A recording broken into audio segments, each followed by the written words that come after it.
అనే పదం వాడబడుతూ వచ్చింది. ఎవరు పాపం?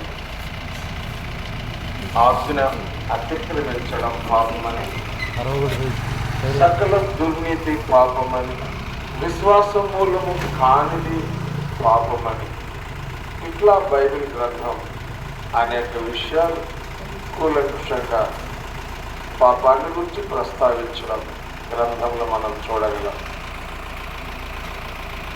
మానవుడు స్వతహాగా ఎవరు కూడా పరిశుద్ధుడు కాడు. ఏ మానవుడు పవిత్రుడు కాడు.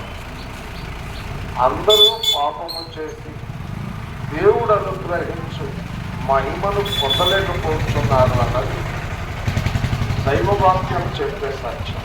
నీతిమంతుడు లేడు, ఒక్కడూ లేడని చెప్పేది దేవుడు సెలవిస్తున్నటువంటి విషయం. అనీతిమంతుడైన మానవుడు, అపవిత్రుడైన మానవుడు దేవుణ్ణి చూడలేడు, దేవుణ్ణి చేరలేడు. మానవుడు దేవుణ్ణి చూడనప్పుడు, చేరనప్పుడు మానవ జీవితం ధన్యకరమైనది కాదు. దేవుణ్ణి చూడలేని కనులు, దేవునితో నివాసం ఉండలేని జీవితం నిష్ప్రయోజనమే కదా. పాపం అనేది శిక్షార్హమైందే. పాపము వలన వచ్చు జీతం మరణమని దైవవాక్యంలో ఎంతో స్పష్టంగా రాయబడి, అది రెండవ మరణము ఆరని అగ్నిగుండమని రాయబడి. కనుక పాపము, మరణము, అగ్నిగుండము అనే వాటిని విడదీయలేం.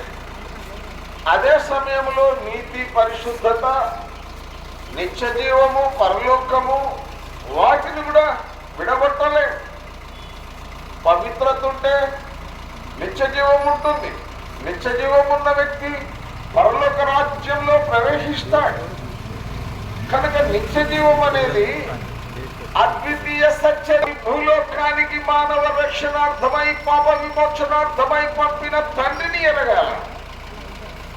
దేవుని వాక్యములో రాయబడింది, కుమారుడైన యేసుక్రీస్తునందు విశ్వాసముంచు వాడే నిత్య జీవము గలవాడు.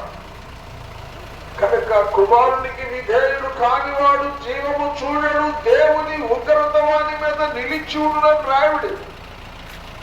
కనుక యేసు ప్రభువుని ఎరగండి, యేసు ప్రభువుని